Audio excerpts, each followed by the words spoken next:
Catechism in front of you are questions 61 and 62 for this week. Question 61, which is the 9th commandment? The 9th commandment is, thou shalt not bear false witness against thy neighbour. And then question 62, what is required in the 9th commandment? The 9th commandment requires the maintaining and promoting of truth between man and of our own and of our neighbour's good name, especially in witness bearing. My mother used to say to me as a young boy that you can trust everybody except a liar, and better to be face to face with a murderer than to be face to face with a liar. And there was a lot of truth in that. For with a murderer, you know where you stand, you can see the danger, but a liar, you never know where the danger is. You don't know when the truth is the truth and when a lie is a lie. As Christians, we are called to be truth bearers.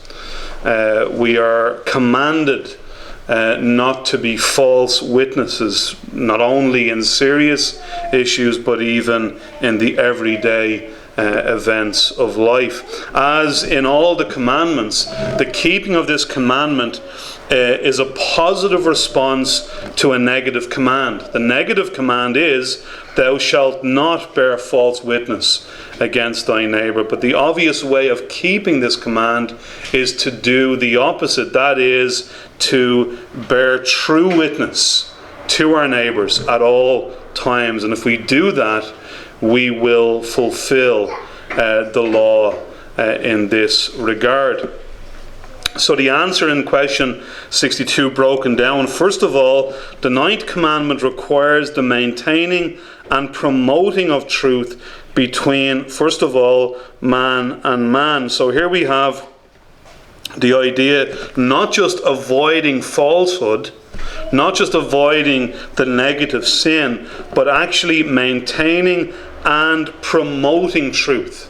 In other words, always seeking to put forward what is right and what is true, and always avoiding lying by telling the truth. Therefore, we read in Zechariah chapter 8 and verse 16, speak ye every man the truth to his neighbour. So we are not to be like the Jesuits, for example, who believed historically that the telling of lies was a necessary means to their ends. We are not to hold that view. Now, that's not to say that there might be very exceptional circumstances where the telling of an untruth might avoid a greater sin.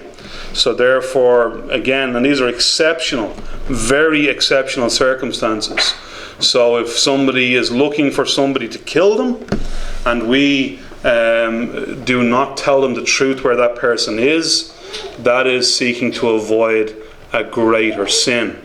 And that is an exceptional circumstance. That's not to become the norm in our lives. I think Luther called those, I'm not sure if this is an exact quote, so I'll say this with a health warning. I think Luther did refer to at times lies of necessity, but they are exceptional circumstances. But the norm in our lives is to maintain and to promote the truth between man and man. And then secondly, and it says here in the second clause, and of our own. Now our own there refers to our own name, because it says our own and our neighbour's good name. Somebody once said that if you lose your name, you have lost everything. We worship God's name, which means we worship the character of God, and our name represents our character. 1 Peter 3:16 says, having a good conscience, that whereas they speak evil of you as of evildoers they may be ashamed that falsely accuse your good conversation in Christ. In Acts 25:10, then said Paul, I stand at Caesar's judgment seat. To the Jews have I done no wrong. And Paul was able to stand boldly and declare his character was innocent before even Caesar's judgment. We are to do everything for the sake of Christ and for the glory of God to promote our good name by being truth bearers, by maintaining and promoting the truth at all times. And again, we can apply this to the gospel. Every time we preach the gospel, we are keeping the 9th commandment. In fact, preaching the gospel is one way of obeying most of the commandments, if not all. But in this one in particular, by preaching the truth of Christ in the gospel, we are keeping in a special way the 9th commandment.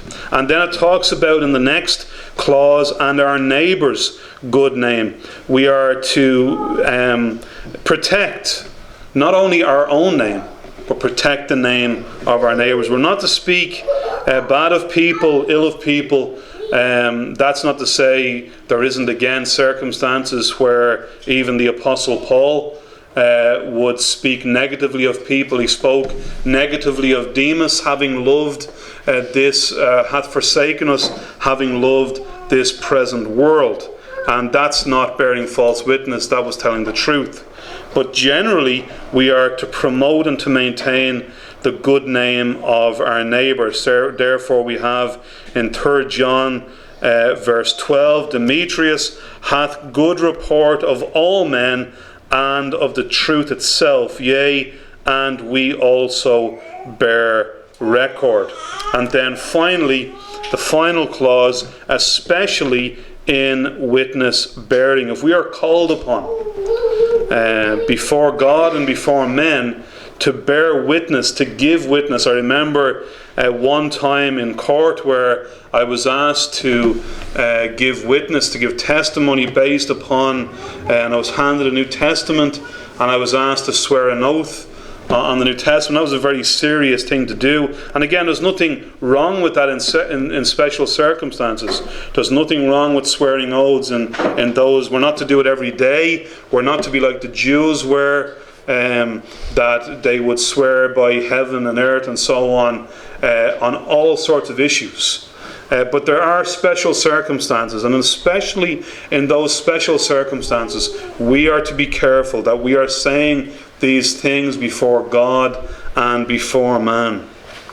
So we are to keep the 9th commandment in every sense that it has before here that reflects the scriptures. Proverbs 14:5, or part of 5 and 25 says, a faithful witness will not lie, a true witness delivereth souls. So, which is the 9th commandment? The 9th commandment is, thou shalt not bear false witness against thy neighbour. What is required in the 9th commandment? The 9th commandment requires the maintaining and promoting of truth between man and man, and of our own and our neighbour's good name, especially in witness bearing.